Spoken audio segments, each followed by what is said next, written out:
¿Qué tal mis pequeños genios, pequeñas genias? Hoy vamos a hablar de la suma y sus propiedades.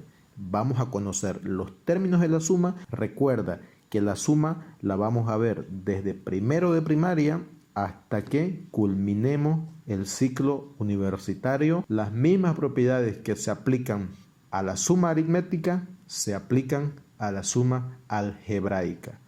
Comencemos. Las operaciones básicas matemáticas son la suma, la resta, la multiplicación y la división. Cada una de estas operaciones matemáticas la podemos diferenciar por su signo. Por ejemplo, la suma tiene, el signo de la suma es un más, una crucecita, el signo de la resta es un guión, la multiplicación la podemos ver con un punto o bien con una X, más común con una X como el signo de operación. Y la división la podemos ver como una raya oblicua o bien una raya, un guión con un punto arriba y un punto abajo. ¿Qué son las propiedades? Las propiedades, por ejemplo, de un objeto o de una cosa son características propias de ese objeto, de esa cosa.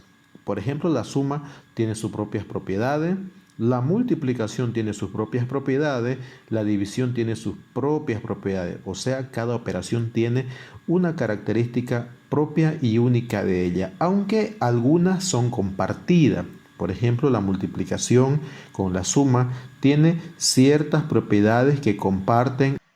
Entonces, esta suma que está expresada de forma vertical, como pueden ver, y esta de acá, que está expresada de forma horizontal. Podemos decir que los términos de la suma, en este caso, son el 3, el 4, el 2. Lo propio. Podemos ver que acá el término 3 está acá, el 4, el 2. A eso llamamos términos. Ojo, el 9 también es un término. También es un término. ¿Cómo diferenciamos un término de otro término? Siempre un término está separado por un operador matemático. En este caso, el operador matemático que separa a un término del otro es el signo del más. Este es el operador que está separando un término del otro. Ahora que ya identificamos lo que son los términos, vamos a darle nombre a esos términos. En la suma, estos términos se llaman sumandos. Y el resultado se llama suma o resultado. De ahí que viene el nombre de suma.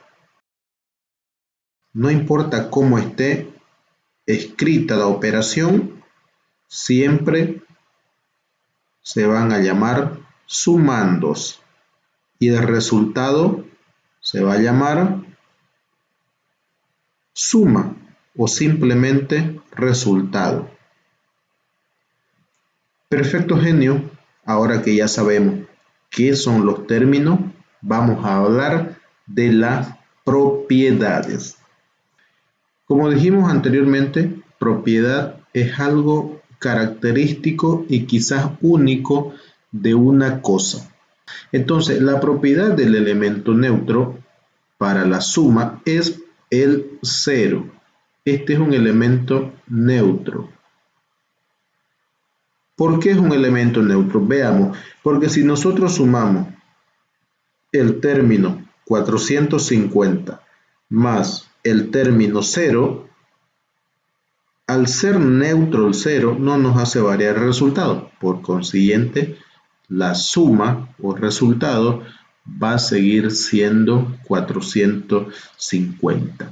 Así, por ejemplo, si nosotros sumamos 2 más 0, como 0 es neutro, vamos a seguir obteniendo 2. Por ejemplo, si sumamos 4500 más 1 más 0 va a seguir siendo 4501. ¿Por qué? Porque el 0 no suma, no cuenta.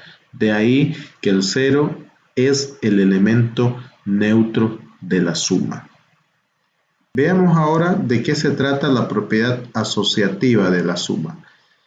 La propiedad asociativa de la suma, como su nombre lo indica, quiere decir que se puede asociar un término con otro o se pueden asociarlos sumando sin que varíe el resultado. Por ejemplo, en esta operación, si nosotros asociamos el 3 con el 7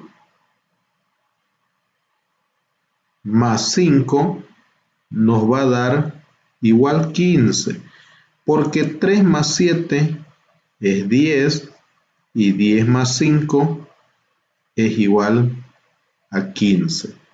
Eso nos dice la propiedad asociativa. Ahora veamos, ¿qué pasa si yo asocio el 3 con el 5?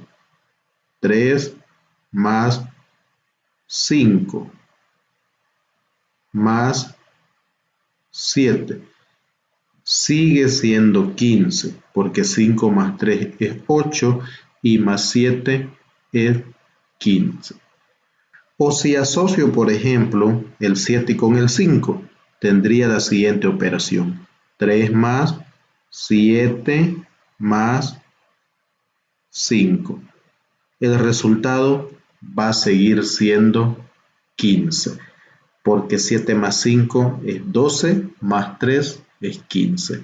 De eso se trata la propiedad asociativa, que yo puedo asociar los sumandos, no importa cómo los asocie, el resultado va a seguir siendo el mismo. Veamos ahora de qué se trata la propiedad conmutativa.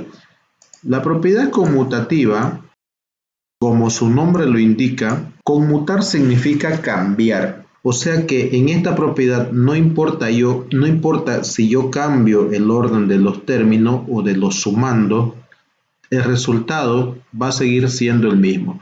Veamos, por ejemplo, si yo sumo 23 más 7 va a ser 30. Pero ¿qué pasa si yo sumo 7 más 23? Va a seguir siendo 30. No importa si yo invierto o cambio el resultado. ¿Listo? Entonces, conmutar significa cambiar. No importa en qué orden se encuentren los sumandos, el resultado no va a cambiar. Veamos, por ejemplo, la suma anterior. Si yo sumo 3 más 5 más 7, va a seguir siendo el resultado 15. Nótese que en todos estos resultados he cambiado el orden de los sumandos, pero aún así, conmutando o cambiando el orden, el resultado sigue siendo el mismo. Bien, mis pequeños genios, espero les haya servido este pequeño ejercicio, espero que lo comprendan. Nos vemos en el siguiente tutorial que vamos a hablar de las restas.